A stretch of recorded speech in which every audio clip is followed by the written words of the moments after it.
जब ज़िंदगी हँसाए तो समझ लो कि अच्छे आमाल का फल मिल रहा है, और जब ज़िंदगी रुलाए तो समझ लो कि अच्छे काम करने का वक्त है। समझ ना आया ज़िंदगी तेरा ये फ़लसफ़ा। एक तरफ कहती है सब्र का फल मीठा होता है, और दूसरी तरफ कहती है वक्त किसी का इंतज़ार नहीं करता। अस्सलामुअलैकुम, क्या हाल चाल, कैसे हैं आप सभी लोग। उम्मीद करती हूँ कि आप लोग सब खैरियत से सेफ़ और खुश होंगे। खुश आमदीद मेरे blog our life in Sharjah में। जी, लास्ट व्लॉग मैंने जो शेयर किया था कल्बा विज़िट का, तो उसी का ये कंटिन्यू है। कल्बा से जब हम अपना काम कर कर वापस हो रहे थे तो हमें लेफ़्ट साइड में ये दिख गया था हैंगिंग गार्डन। माशाल्लाह से जी ये बहुत खूबसूरत है।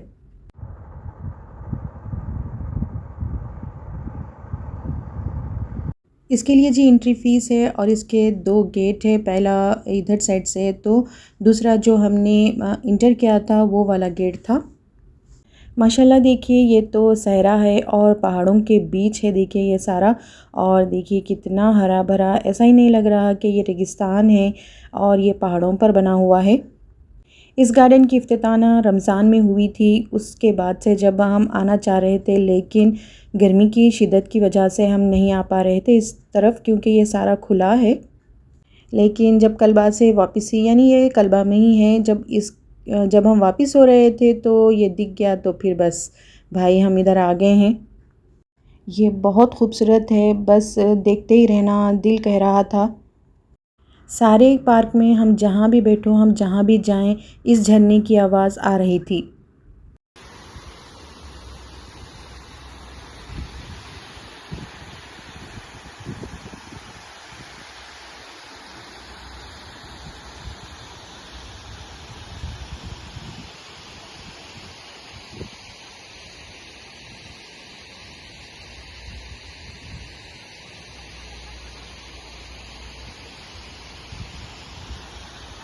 अभी यहाँ का मोस्ट वायरल और मोस्ट अट्रैक्शन गार्डन अभी यही है, हैंगिंग गार्डन। हम वर्किंग डे में आए थे ना, तो यहाँ पर देखिए बहुत खुला है। ज़्यादा लोग नहीं हैं, लेकिन वीकेंड पर यहाँ बहुत पब्लिक होती है। गर्मी तो बहुत थी, गर्मी में शिद्दत थी, लेकिन जब ये खुला लग रहा था और कोई नहीं था तो हमें एक्सप्लोर करने में आसानी हुई। ये एक पहाड़ की चोटी पर बनाया गया है ना, तो देखिए बहुत सारे इसके स्टेयर्स हैं। ऊपर चढ़ने के लिए बहुत ही ज़्यादा स्टेयर्स हैं। बस मैं आधा ही चढ़ पाई थी, इसके बाद जी मैं आ गई थी बच्चों की तरफ। इसकी एंट्री फ़ीस है जी पर पर्सन 5 दिरहम, और 1 आवर के लिए इसकी पार्किंग फ़ीस है 5 दिरहम। दिन में इसकी खूबसूरती का नज़ारा अलग है, तो रात में इसकी खूबसूरती का नज़ारा अलग है।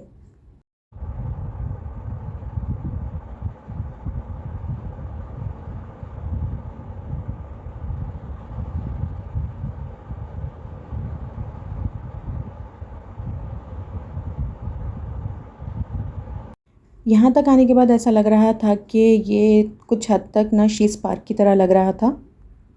शीज़ पार्क का भी रेस्टिंग एरिया ना इसी तरह से है जब हम ऊपर चढ़ते हैं। माशाल्लाह से हर जगह ग्रीनरी थी, और मैं यहाँ तक आ गई थी जहाँ पर ये पानी का झरना है। अच्छा, इस झरने के बारे में बताऊँ तो ये आर्टिफिशियल है, इसे बनाया गया है। पार्क के किसी भी कोने में खड़े हैं, तो मैंने पहले भी कहा है कि इसकी आवाज़ आ रही थी, और ये पार्क के हर हिस्से से ये झरना नज़र आ रहा था, यानी ये उतना बड़ा था। जब रमज़ान में इसकी ओपनिंग हुई थी, इफ्तिताह हुआ था, तब ये ईद के बाद भी ना फ्री था, यानी एंट्री टिकट और पार्किंग टिकट नहीं था। अभी सब पेड हो गया है।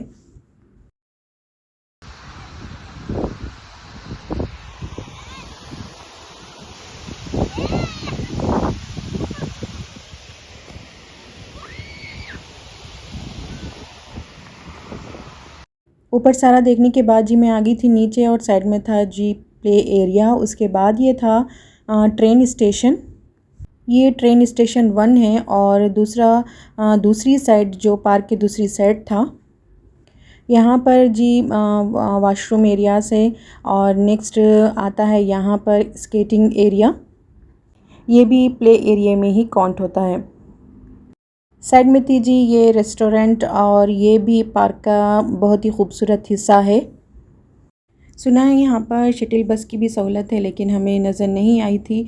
ना ही ट्रेन नज़र आई थी और ना ही शटल बस। तो बस हमने बस इसी तरह से एक्सप्लोर किया था। ये माउंटेन पर, ये पहाड़ पर ऊपर भी ग्रीनरी है, अलग से इसे बनाया गया है। ये स्टेयर्स के बाद चढ़ने के बाद वो ऊपर है। इसे बाय रोड भी जाया जा सकता है, साइड से रोड भी है। अब आ गई थी मैं बच्चों के पास प्ले एरिया में। बच्चों ने यहाँ बहुत इंजॉय किया। पहले की बनिस्बत अभी जो प्ले एरिया बन रहे हैं बच्चों के लिए, वो बहुत सेफ़ हैं। कई किस्म के यहाँ पर फूलों के पौधे लगाए गए थे जो बहुत खुशबू दे रहे थे। पूरे पार्क में खुशबू भी महक रही थी।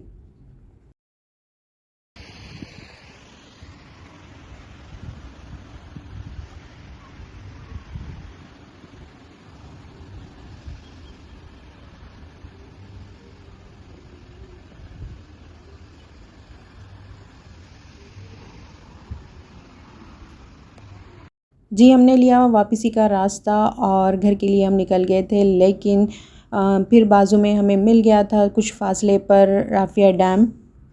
वो देखने के बाद जी सीधे हम घर आ गए थे। और यहाँ तक था जी ये मेरा व्लॉग, ये खूबसूरत हैंगिंग गार्डन के साथ।